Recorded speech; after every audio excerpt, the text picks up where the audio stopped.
ప్రేమ కథ పార్ట్ 1. ఇక కథలోకి వెళ్తే, అందమైన అమ్మాయి అంతే కోపం. ఆ కోపాన్ని కొంతమంది అర్థం చేసుకుంటే మరి కొంతమంది పొగరు అనుకుంటారు. మరి ఆ అమ్మాయి కోపంలో అర్థం ఉందా లేదా పొగరు ఉందా? ఆ కోపం వలన ఎలాంటి పరిస్థితులు తన జీవితంలో ఎదుర్కోబోతోంది అనేది చూద్దాం. 6 అడుగుల అందగాడు. ఆ అందగాడికి ముక్కు మీదనే ఉంది కోపం. అతని కోపాన్ని కొంతమంది అర్థం చేసుకుంటే ఇంకొంతమంది అపార్థం చేసుకుంటారు. మరి ఇతని కోపం వలన తన జీవితం ఎలా మారబోతోందో తెలుసుకుందాం. ఇప్పుడు ఈ ఇద్దరి కోపిష్ఠుల జీవితాలే ఈ కథ. ఇక అసలు కథలోకి వెళ్దాం. ఉదయం 9 గంటలకు ఏఏ గ్రూప్ ఆఫ్ కంపెనీలో కొత్త స్టాఫ్ కోసం ఇంటర్వ్యూ నిర్వహిస్తున్నారు.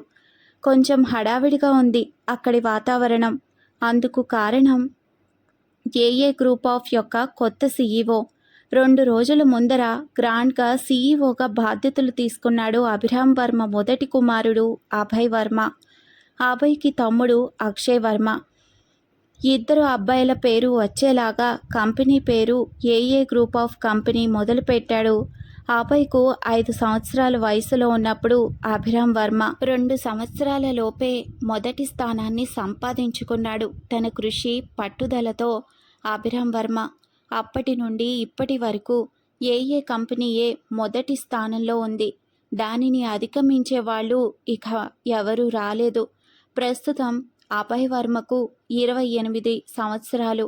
ఇద్దరు కుమారులకి తన కంపెనీ బాధ్యతలు అప్పగించి రిలాక్స్ అవుదామని అనుకున్నాడు అభిరామ్ వర్మ. కానీ రెండవ కుమారుడికి బిజినెస్ మీద ఇష్టం లేదు. మ్యూజిక్ అంటే పిచ్చి. తన ప్యాషన్ మ్యూజిక్ డైరెక్టర్ అవ్వాలని. అందుకే తమ్ముడికి ఏం చేయాలనిపిస్తే అది చేయమని చెప్పి అభయ్ మాత్రమే బిజినెస్ బాధ్యతలన్నీ తీసుకున్నాడు అభిరామ్ వర్మకు నచ్చజెప్పి. అలా అభయ్ ఏఏ కంపెనీ సీఈఓగా సైన్ చేసిన నెక్స్ట్ మినిట్ తనకు ఒక పిఏ అవసరం వచ్చింది. పాత పిఏ తన నాన్న ఎప్పుడు బిజినెస్ మొదలు పెట్టాడో అప్పటి నుంచి ఆ ఆఫీస్లోనే ఉన్నారు. అందువలన అతనికి రిటైర్మెంట్ ఇచ్చి కొత్త పిఏని పెట్టుకోవాలని నిర్ణయం తీసుకున్నాడు. కొత్త పిఏకు ఒక నెల రోజులు ట్రైనింగ్ ఇచ్చి ఆ తర్వాత పాత పిఏ రిటైర్మెంట్ అవ్వాలని ప్లాన్. ఇప్పుడు అందువలనే కొత్త పిఏ కోసం ఇంటర్వ్యూ కోసం చాలామంది, అంటే కనీసం 50 మంది వరకు వచ్చారు. మొత్తం 3 rounds. First round internal exam, next పాత PA interview, last round CEO. 8 గంటల నుండి ఇంటర్వ్యూ సమయం మొదలైంది. సో అందరూ ఎగ్జామ్స్ రాసి రిజల్ట్స్ కోసం ఎదురు చూస్తున్నారు. Manager cum Abhay friend Srihari alias Sri exams results చెప్పి 50 మందిలో 20 మందిని సెలెక్ట్ చేసినట్లు రిజల్ట్స్ అనౌన్స్ చేశాడు. Next round PA interview. ఇది పిఏతో ఎందుకు పెట్టించారు అంటే అతనికి ఉన్న ఎక్స్పీరియన్స్ బట్టి అతను సెలెక్ట్ చేసిన వాళ్ళని ఈజీగా నమ్మొచ్చు అని. సమయం 10 గంటలైంది. ఇంటర్వ్యూ కోసం ఒక్కొక్కరుగా వెళ్తున్నారు. ఇంటర్వ్యూ దగ్గర అసిస్టెంట్ మేనేజర్ ఉండి మేనేజ్ చేస్తున్నాడు. శ్రీ అభయ్ గదిలో ఇంటర్వ్యూ కోసం పాత పిఏ ప్రిపేర్ చేసిన పేపర్స్ పెడుతున్నాడు. ఆఫీస్ ఎంట్రన్స్లో ఒక కార్ దూసుకొని వచ్చి ఆగింది. అందులో నుండి 6 అడుగులు, ఫెయిర్ స్కిన్ టోన్, జిమ్ చేసి వర్కౌట్ చేసినట్లు పైకి కనిపించే పర్ఫెక్ట్ బాడీ స్ట్రక్చర్తో కారులో నుండి దిగాడు. అమ్మాయిల ఆజానుబాహుడు మన అభయ్ వర్మ. వాచ్మెన్ పరిగెట్టుకొని వచ్చి కార్ కీస్ తీసుకొని గుడ్ మార్నింగ్ సార్ అని చెప్పాడు. హుందాగా దర్జాగా నడుచుకుంటూ తన గది వైపు వెళ్తున్నాడు. ఆఫీస్లో ఉన్న వర్కర్స్ అందరూ బాస్ని చూడగానే లేచి విష్ చేసి కూర్చున్నారు. ఇక ఇంటర్వ్యూకి వచ్చిన వాళ్ళు ఇలా మాట్లాడుకుంటున్నారు. అతని ఈ కంపెనీ సీఈఓ. అతనికే ఇప్పుడు పిఏగా మనలో ఎవరినో ఒకరిని సెలెక్ట్ చేయబోతారు. అమ్మో, అతని చూస్తుంటేనే భయంగా ఉందే. అతని పేరులోనే ఉంది ఆ భయం. అభయ్ భయం. హో వెల్సెట్ కీర్తి అని అనుకుంటుంది తనను తానే. మిస్ కీర్తి అనే పిలుపు అప్పుడే వినిపిస్తుంది. నన్నే అంటూ హడావిడిగా వెళ్ళింది కీర్తి. పాత పిఏ ఇంటర్వ్యూస్ అన్నీ 11 గంటలకు పూర్తి చేసి 5 మందిని సెలెక్ట్ చేశాడు. అందులో 2 అమ్మాయిలు, 3 అబ్బాయిలు. ఇప్పుడు వీళ్లను ఫైనల్ రౌండ్లో సీఈఓ ఇంటర్వ్యూ చేయబోతాడు. అభయ్ గదిలోకి ఇంటర్వ్యూ ఇచ్చి, ఇంటర్వ్యూ ఎంతవరకు వచ్చింది శ్రీ అని అడిగాడు. ఇంటర్నల్ ఎగ్జామ్స్లో 20 మందిని సెలెక్ట్ చేశాము. ఇప్పుడు మురుగన్ అంకుల్ ఇంటర్వ్యూ చేస్తున్నారు అభి. అభయ్కి క్లోజ్ అయిన వాళ్ళు అభి అనే పిలుస్తారు. హో ఓకే అంటూ తన బెంచ్ పైన ఉన్న ఫైల్ ఓపెన్ చేసి చూసి ఏంటిది అని అడిగాడు. అంకుల్ నువ్వు ఎలాంటి ప్రశ్నలు ఇంటర్వ్యూలో ఉపయోగించాలో టైప్ చేసి ఇచ్చారు. హో అని పేపర్స్ తిప్పుతున్నాడు అభయ్. పిఏ ఇంటర్వ్యూ అయ్యింది అని 5 మంది మిగిలారని అసిస్టెంట్ మేనేజర్ వచ్చి చెప్పాడు శ్రీకు. వాళ్ళ ఫైల్స్ అని అడిగాడు అభయ్. ఇదిగోండి సార్ అని ఫైల్స్ అండ్ 5 మంది పేర్లు లిస్ట్ ఇచ్చాడు అసిస్టెంట్ మేనేజర్. లిస్ట్లో పేర్లు చదువుతూ సంతోష్, ప్రిన్స్, శేఖర్, మంజుల, కీర్తి. లిస్ట్ చూశాక ఓకే మీరు లిస్ట్ ప్రకారం ఉన్న పేర్లు పిలవండి అని అసిస్టెంట్ మేనేజర్కు చెప్పి శ్రీ నువ్వు ఇక్కడే ఉండు, ఇక్కడ కూర్చో అని చేయి చూపిస్తూ సంతోష్ ఫైల్ చూస్తుంటాడు అభయ్.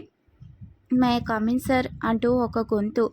కమాన్ అని మొహం కూడా చూడకుండా ఫైల్ మాత్రమే చూస్తూ పిలిచి టేక్ యువర్ ప్లేస్ అని చెప్పాడు అభయ్. సంతోష్ కూర్చుంటూ good morning sir, my self Santosh అని పరిచయం చేసుకుంటాడు. అభయ్ మాత్రం ఫైల్ చూస్తూ గుడ్ మార్నింగ్ అంటూ ఈ జాబ్ కావాలి అంటే నాకు ప్రాపర్ రీజన్, నేను కన్విన్స్ అయ్యేలా ఒకే కారణం చెప్పు అంటాడు అభయ్ ఫైల్ చూస్తూనే. సంతోష్ కొంచెం టెన్షన్ పడుతూ పక్కన ఉన్న శ్రీని చూస్తాడు. శ్రీ నవ్వుతూ కళ్ళతోనే డోంట్ ఫియర్ అన్నట్లుగా సైగ చేస్తాడు. హా అంటూ తన కంపెనీ ముందుకు వెళ్ళడానికి మీకు సహాయంగా అండ్ నా పర్సనల్ రీజన్స్ అన్నీ సరిచేసుకోవడానికి సార్ అని చెప్తాడు. యూ మే గో అంటాడు అభయ్. సంతోష్ అనుమానంగా చూస్తాడు. బయట వెయిట్ చేయండి, అందరినీ ఇంటర్వ్యూ చేసి రిజల్ట్స్ చెప్తాము అని శ్రీ చెప్తాడు. థ్యాంక్ యూ సార్ అని వెళ్ళిపోతాడు సంతోష్. నెక్స్ట్ ప్రిన్స్ లోపలికి వెళ్ళాడు. సంతోష్ చైర్లో కూర్చొని టెన్షన్ పడుతూ ఉంటాడు. పక్కన ఉన్న మంజుల ఏమైంది అని అడుగుతుంది. చాలా టఫ్గా ఉన్నాడు మనిషి, అసలు మొహం కూడా చూడలేదు. ఏంటో అని దిగులుగా కూర్చున్నాడు సంతోష్. ప్రిన్స్ కూడా అలాగే వచ్చాడు బయటకు వాడిపోయిన మొహంతో. ఇలా ఒక్కొక్కరుగా వాళ్ళ ఇంటర్వ్యూ పూర్తి చేసుకొని లాస్ట్ కీర్తి పేరు పిలిచారు. అదే ప్రశ్న వేశాడు అభయ్. అందరినీ అదే ప్రశ్న వేశాడు. కీర్తి శ్రీ వైపు చూసింది. సేమ్ స్మైలీ ఫేస్తో కొంచెం ధైర్యం ఇచ్చాడు శ్రీ. పెద్ద రీజన్స్ ఏమీ లేవు సార్, చదువు అయిపోగానే పెళ్ళి అంటారు సార్ ఈ అమ్మా నాన్నలు అమ్మాయిలంటే. ఏం జాబ్ చేసి మా కాళ్ళ మీద మేము నిలబడి కాన్ఫిడెన్స్తో బ్రతికే అవకాశం కూడా ఇవ్వకపోతే ఎలా సార్? ఇంట్లో వాళ్లకు నన్ను నేను ప్రూవ్ చేసుకోవడానికి ఈ జాబ్ కావాలి సార్, దట్స్ ఇట్ అంటుంది కీర్తి సింపుల్గా. అభయ్ కళ్ళు కీర్తిని చూస్తాయి ఆ సమాధానం విన్నాక. యు మే గో అంటాడు అభయ్. ఓకే సార్ అంటూ వెళ్ళిపోయింది కీర్తి. శ్రీ నవ్వుతూ సిల్లీ గర్ల్ అంటాడు. This girl will be selected అంటాడు అభయ్. వాట్ అంటాడు శ్రీ. ఎస్, అందరూ నన్ను ఇంప్రెస్ చేయడానికి అండ్ వాళ్ళ పర్సనల్ ప్రాబ్లమ్స్ చెప్పి సింపతి క్రియేట్ చేసుకోవడానికి సమాధానాలు చెప్పారు. But this girl only pure answer చెప్పింది అండ్ తన సమాధానంలో సింపతి కానీ నన్ను ఇంప్రెస్ చేయాలనే ఆలోచన కానీ ఏమీ లేదు. That's why I selected this girl. రేపటి నుండి ఆఫీస్కు రమ్మని చెప్పి ఏం చేయాలో మురుగన్ అంకుల్ దగ్గర నేర్చుకోమని చెప్పు. ఓకే అభి అని శ్రీ బయటకు వచ్చి వాళ్ళ దగ్గర నిలబడతాడు. కీర్తి విల్ సెలెక్టెడ్ అండ్ మిగిలిన వాళ్లకు all the best and better luck next time and thanks for coming this interview అని చెప్పి miss Keerthi please come with me అంటూ ముందుకు నడుస్తాడు శ్రీ. అందరూ ఆల్ ది బెస్ట్ చెప్పి వెళ్తుంటే సంతోష్ మాత్రం కొంచెం జాగ్రత్త అని చెప్పి జాలిగా చూస్తూ వెళ్తాడు. కీర్తి శ్రీని చేరుకొని ఫాస్ట్గా థ్యాంక్ యూ సార్ అంది. ఎందుకు? నాకు ఈ జాబ్ ఇచ్చి నన్ను నేను ప్రూవ్ చేసుకున్న దానికి ఒక అవకాశం ఇచ్చినందుకు అంటుంది కీర్తి గర్వంగా. కానీ నిన్ను సెలెక్ట్ చేసింది నేను కాదు, అభి. సో థ్యాంక్స్ నువ్వు వాడికి చెప్పాలి. అభి ఎవరు సార్? సారీ, నేను అభయ్ బెస్ట్ ఫ్రెండ్, సో నేను అభి అనే పిలుస్తాను అతన్ని. హో అభి బాగుంది సార్, నేను అలాగే పిలవచ్చా అంది నవ్వుతూ. శ్రీ ఆ మాటకు ఆగి పైనుండి కింది వరకు చూస్తాడు కీర్తిని. ఆ చూపులను అర్థం చేసుకున్న కీర్తి సారీ సార్ అంటుంది. చాలా ఉంది నీలో, కానీ ఈ వేషాలు మా దగ్గర ఓకే, నవ్వుకుంటూ ఏదో పోనీలే అనుకుంటాం. కానీ మీ బాస్ దగ్గర ఇలాంటి వేషాలు వెయ్యొద్దు. చర్మం వల్చేస్తాడు అని పాత పిఏ గదిలోకి ఇద్దరూ ఎంట్రీ ఇస్తారు. మురుగన్ ఏదో ఫైల్స్ చెక్ చేస్తూ ఇద్దరినీ చూస్తూ నేను గెస్ చేశాను. నువ్వే సెలెక్ట్ అవుతావని. కంగ్రాట్స్ కీర్తి అంటాడు Murugan. Thank you so much sir. ఎలా గెస్ చేశారు అంకుల్ అని అడుగుతాడు శ్రీ. తన యాక్టివ్నెస్ అండ్ చలాకీ మాటలు, చురుకైన సమాధానాలు ఇవన్నీ ఒక పిఏకి ఉండాల్సిన క్వాలిటీస్ అని చెప్తూ యువర్ అపాయింట్మెంట్ లెటర్ అని కీర్తికి ఇస్తాడు. ఇద్దరు ఆశ్చర్యంగా చూస్తారు మురుగన్ని. అప్పుడే ఎలా అంకుల్ అంటాడు శ్రీ. గెస్ చేశాను అని చెప్పాను కదా, అందుకే ముందుగానే ప్రిపేర్ చేశాను అన్నాడు. ఓ మై గాడ్, రియల్లీ మీరు ఎక్స్పీరియన్స్డ్ అని ప్రూవ్ చేసుకున్నారు అంకుల్ అంటాడు శ్రీ. పొగడ్తలు చాలు. చూడు కీర్తి, ఈ కంపెనీ మొదలుపెట్టినప్పటి నుండి ఈ ఆఫీస్లో నేనే ఏకైక పియ్యగా కంటిన్యూ అయ్యాను. అందుకు కారణం నా తెలివితేటలు అని చెప్పుకొని నన్ను నేను ఎప్పుడూ పొగుడుకోను. కారణం అభిరామ్ సార్కి నా మీద ఏర్పడిన నమ్మకం. ఆ నమ్మకమే నన్ను ఇన్ని రోజులు ఒకే పోస్ట్లో ఉంచేలా చేసింది. ప్రైవేట్ కంపెనీలో ఇన్ని రోజులు ఒకే పోస్ట్లో ఉండటం కష్టమే. ఇప్పుడు ఆ నమ్మకం నీ మీద మన కొత్త సీఈఓ అభయ్ సార్కు రావాలని, అందుకు నీ తరపున నువ్వు కృషి చేయాలని మనస్ఫూర్తిగా కోరుకుంటున్నాను. నాలాగే నువ్వు కూడా నేను పెద్ద బాస్ దగ్గర తెచ్చుకున్నంత మంచి పేరు తెచ్చుకోవాలని ఆశీస్సులు ఇస్తున్నాను. అభయ్ని నేను చిన్నప్పటి నుండి చూస్తున్నాను. కొంచెం కోపం ఎక్కువ అంతే, కానీ మనసు చాలా మంచిది. ఆ మనసులో ఒక్కసారి నమ్మకం వచ్చింది అంటే చాలు. ఇక నువ్వు ఆడపిల్లవి కనుక ఇంకొకరిని ఎలాగో పెళ్లి చేసుకొని కూడా ఇక్కడే పిఏగా సెటిల్ అవ్వచ్చు అన్నాడు. Thank you so much sir. నా బ్రెయిన్ వాష్ చేసినందుకు ఖచ్చితంగా నా వంతు ప్రయత్నం నేను చేస్తాను అంది. Very good. ఇక నువ్వు వెళ్ళు. రేపటి నుండి ఎగ్జాక్ట్లీ 8 గంటలకు ఆఫీస్లో ఉండాలి, గుర్తుపెట్టుకో అన్నాడు. Okay sir. కీర్తి ఆఫీస్లో నుండి బయటపడింది సక్సెస్ఫుల్గా. అయ్యో, ఒక థ్యాంక్స్ కూడా చెప్పకుండా వచ్చేసానే బాస్కు అని అనుకుంటూ, పర్వాలేదులే, ఎక్కడికి పోతాం, మళ్ళీ రేపు వస్తాను కదా, అప్పుడు చెప్పేద్దాంలే అని మనసులో అనుకుంటూ షేర్ ఆటో కోసం ఎదురు చూస్తుంటుంది. ఆటో వచ్చి ఎక్కి ఎక్కడికి వెళ్ళాలో చెప్పి ఆలోచిస్తూ కూర్చుంది. జాబ్ వచ్చేసింది, ఒక పని అయిపోయింది. ఇక ఇంట్లో వాళ్లతో పోరు తప్పించుకోవాలి అని అనుకుంటూ ఇంటికి చేరుకుంది కీర్తి. అప్పటికే సమయం 2 గంటలు. ఏవండి, ఇంకా ఈ రాక్షసి ఇంటికి రాలేదు, ఫోన్ చేయండి ఒకసారి అంది భాగ్య. ఇంటర్వ్యూకి వెళ్తున్నా అని చెప్పింది కదా, ఎలాగో సెలెక్ట్ అయ్యి ఉండదు. ఆ బాధలో తన ఫ్రెండ్స్ని కలవడానికి వెళ్ళుంటుందిలే అన్నాడు ప్రసాద్. వీళ్ళ మాటలు గుమ్మంలో దాక్కుని చాటుగా వింటోంది కీర్తి. అది నిజమే, మనతో గొడవపడి మరీ వెళ్ళింది. ఈ జాబ్ రాకపోతే మీరు చెప్పినట్లు చేస్తాను అని, ఇప్పుడు జాబ్ రాలేదు అని చెప్పడానికి మొహం చెల్లక ఇంకా రాలేదు చూసారా అంటూ ఉండగా భాగ్య, ఆహా సూపర్ అమ్మా నాన్నలు మీరు అంటూ క్లాప్స్ కొడుతూ కోపంగా చూస్తూ వచ్చింది కీర్తి. అమ్మ కీర్తి, నువ్వెప్పుడొచ్చావు అంటూ దగ్గరికి వెళ్ళబోయింది భాగ్య. నాటకాలు ఆడొద్దు. ఏంటేంటి ఏమన్నారు? మోహన్ చెల్లక ఇక ఇంటికి రాలేదా నేను? నాకు జాబ్ వచ్చుండదా అంటూ సాగదీస్తూ ఇద్దరిని మార్చి మార్చి చూస్తోంది కీర్తి. ప్రసాద్ నవ్వుకుంటూ, శివాలెత్తింది చాలులే కానీ లంచ్ టైం అయింది, వెళ్ళి తిను అన్నాడు ప్రసాద్. నాన్న, మీకు నా కోపం అంటే అంత లెక్క లేకుండా పోయింది కదా. అబ్బా, ఇప్పుడు ఏంటే నీ గోల అంది భాగ్య. నాది గోల, నా బిడ్డ జాబ్ కోసం ఇంటర్వ్యూకి వెళ్ళిందే, అది సెలెక్ట్ అవ్వాలని దేవుడికి మొక్కుకునే తల్లిదండ్రులను చూశాను, కానీ మీలాగా మాట్లాడుకునే వాళ్లను ఇప్పుడే చూస్తున్నా. ఆ పాపు ఎలాంటి గుడ్ న్యూస్ అయినా మొదట తల్లిదండ్రులకి చెప్పే బిడ్డని చూస్తాము, కానీ మేం కూడా ఏదైనా మొదట మీ అక్కకి చెప్పాకే మాకు చెప్తున్న లాంటి దానిని కూడా మేము నిన్నే చూస్తున్నాము అంది భాగ్య సాగదీస్తూ. అదన్నమాట సంగతి. ఆ దెయ్యం మీకు చెప్పేసిందా? నాకు తెలుసు మీరు ఇలా ఫీల్ అవుతారని, అందుకే దానికి చెప్పాను. అమ్మ నాన్నలకు ముందు నేను చెప్పినట్లే చెప్తాను, ప్లీజ్ నువ్వు చెప్పొద్దని కూడా అన్నాను. ఇక మీదట దానికి ఏమి చెప్పను అమ్మ ప్లీజ్ అంటూ భాగ్య గట్టం పట్టుకుంది కీర్తి. ఇద్దరూ నవ్వుతూ, మీ అక్క చెల్లెలను చిన్నప్పటి నుండి చూస్తున్నాము, మాకు చెవిలో పువ్వులు పెట్టద్దు అన్నాడు ప్రసాద్. నా బంగారు తల్లి, మాకు తెలుసు నువ్వు సాధిస్తావు అని. మీ అక్కకు ఆటోలో వచ్చేటప్పుడే కాల్ చేసి చెప్పావట కదా, అది మాకు ఫోన్ చేసి చెప్పింది. అందుకే నిన్ను ఊరికే ఆట పట్టించాలని నీ రాకని గమనించే మేమిలా మాట్లాడుకున్నాము అంది నుదుటి మీద ముద్దు పెడుతూ భాగ్య. కంగ్రాట్స్ రా చిట్టి తల్లి, కానీ ఒక్కటే బాధ అన్నాడు ప్రసాద్. హా, నాకు తెలుసులే. ఇప్పుడు మన బెడ్ ప్రకారం నేనే గెలిచాను. ఈ ఇంటర్వ్యూలో రాకపోతే మీరు చెప్పినట్లే పెళ్లి చేసుకుంటాను. జాబ్ వచ్చింది అంటే నా నోరు తెరిచి ఎప్పుడు పెళ్లి చేయండి అని అడుగుతానో అప్పుడే చేయాలి అని. హహా అంటూ అక్కడ ఉన్న చైర్లో కూర్చుని, సో ఇప్పుడు నేనే గెలిచాను అని అరుస్తూ అబ్బా ఎంత సంతోషంగా ఉందో అని ఫీల్ అవుతుంటుంది కీర్తి. కీర్తినే ఇద్దరు కళ్ళప్పగించి చూస్తూ ఉంటారు. ఇప్పుడు దీన్ని ఎప్పుడు ఎలా పెళ్ళికి ఒప్పించాలా అని.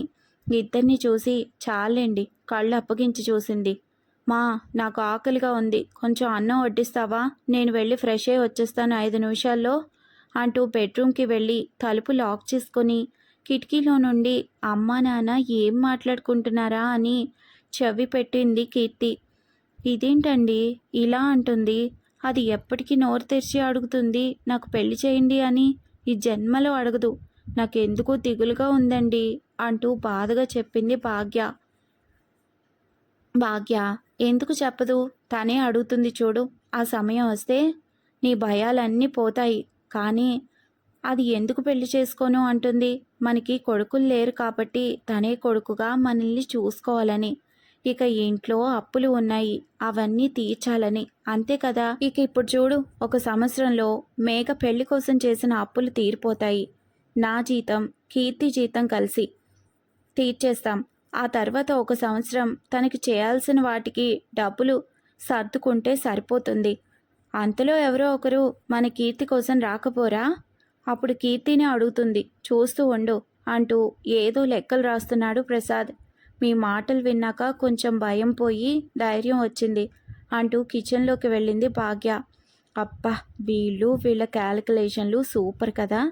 అయినా నా కోసం ఎవరైనా పుట్టుంటారంటావా దేవుడా అని అనుకుంటూ ఫ్రెష్ అయ్యి హాల్లోకి వస్తుంది. ముగ్గురు కలిసి తిన్నాక అమ్మా నాకు నిద్ర వస్తుంది అని చెప్పి కీర్తి తన గదిలోకి వెళ్ళిపోతుంది. సాయంత్రం 6 గంటలు. ఆఫీస్ పనులు ముగించుకొని నేరుగా ఇంటికి చేరుకున్నారు Abhay and Srihari. Gate open చేశారు. ఇంద్రభవనంలోకి పెద్ద పడవలాంటి కారు వచ్చింది. అదే అభయ్ కార్. అభయ్ చాలా ఇష్టంగా కార్ కంపెనీ వాళ్ళతో చెప్పి మరీ తన కోసమే మ్యానుఫ్యాక్చరింగ్ చేయించుకున్నాడు కార్ని. ఆ కార్ అంటే చాలా ఇష్టం అభయ్కు. లాన్లో అమ్మ సత్యవతి, నాన్న అభిరామ్ కూర్చొని కాఫీ తాగుతూ ఉన్నారు. కారులో నుండి దిగాడో లేదో హాయ్ అన్నయ్య అంటూ వెనకాల నుండి వచ్చి గట్టిగా హత్తుకున్నాడు అక్షయ్ అభయ్ను. హాయ్ చిన్న అంటూ ముద్దుగా పిలిచాడు అభయ్. అభయ్ అక్షయ్ వేర్వేరు శరీరాలు కావచ్చు కానీ వాళ్ళిద్దరికీ ఒకటే మనసు. ఒకరంటే ఒకరికి అంత ప్రేమ, అంతకు మించి నమ్మకం ఒకరి మీద ఒకరికి. వాళ్ళిద్దరినీ అలా చూసి ఎప్పుడు ఇలాగే ఉండాలి అని అందరూ కోరుకుంటుంటారు. ఇక వాళ్ళ అమ్మా నాన్నలైతే మరో జన్మ ఎత్తిన రామలక్ష్మణులు, లవకుశుల్లాగా అనుకుంటూ మురిసిపోతారు. హాయ్ శ్రీ బ్రో అంటూ విష్ చేశాడు. హాయ్ రా అక్కి అన్నాడు శ్రీ. అక్షయ్ని ఒక్కొక్కరు ఒక్కోలాగా పిలుస్తారు. పిలుపులో మర్యాద ఉండాలే కానీ ఎలా పిలిచినా పలుకుతాడు అక్షయ్. ముగ్గురు కలిసి లాన్లోకి వస్తుంటారు. ఎంతవరకు వచ్చింది చిన్న నీ మ్యూజిక్ ట్రైనింగ్ అని అడుగుతాడు అభయ్. హా ఓకే అన్నయ్య, నేను ఈరోజు గిటార్ ప్లే చేశాను, అందరూ చాలా మెచ్చుకున్నారు అన్నాడు సంతోషంగా. మంచిది అన్నాడు శ్రీ. గిటార్ ఒక్కటేనా, ఇంకా ఏమైనా నేర్చుకోవాలని ఉందా? ఉందన్నయ్య, బట్ అన్నీ ఒకేసారి కాదు, ప్రస్తుతానికి సింగింగ్ అండ్ గిటార్, ఆ నెక్స్ట్ మిగతావి అన్నాడు అక్షయ్. వెరీ గుడ్, ఆ క్లారిటీ ఉండాలి. ఐఎమ్ ఇంప్రెస్డ్ అన్నాడు అభయ్. వాడు ఏం చెప్పినా నువ్వు ఇంప్రెస్ అవుతావు, ఇందులో ఏం కొత్త అన్నాడు శ్రీ వెటకారంగా. ఏంటి అంటూ ఒక లుక్ ఇచ్చాడు అభయ్. అది ఆంటీ పిలిచారు, వస్తున్నాను ఆంటీ అంటూ పరుగులు తీశాడు శ్రీ. అంటూ నవ్వుకుంటూ ఒకరినొకరు చూసుకుంటారు అభయ్ అండ్ అక్షయ్. ఇలా రోజు గడుస్తుంది సరదాగా. నెక్స్ట్ డే ఉదయం 9 గంటలకు ఆఫీస్లో అభయ్ రూమ్లో మురుగన్, శ్రీ ఇద్దరూ టెన్షన్గా తిరుగుతుంటారు. అభయ్ కార్ దిగి ఆఫీస్లోకి ఎంట్రీ ఇస్తాడు. అందరూ లేచి విష్ చేస్తుంటారు. అభయ్ తన గదికి వెళ్ళాక కూర్చుంటూ ఫైల్స్ చూస్తున్నాడు.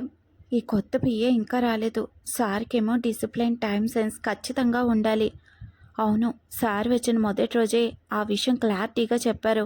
అయినా నెక్స్ట్ డే లేట్గా వచ్చిన వాళ్లకు ఎలాంటి పనిష్మెంట్ ఇచ్చారో కళ్ళారా చూసాంగా.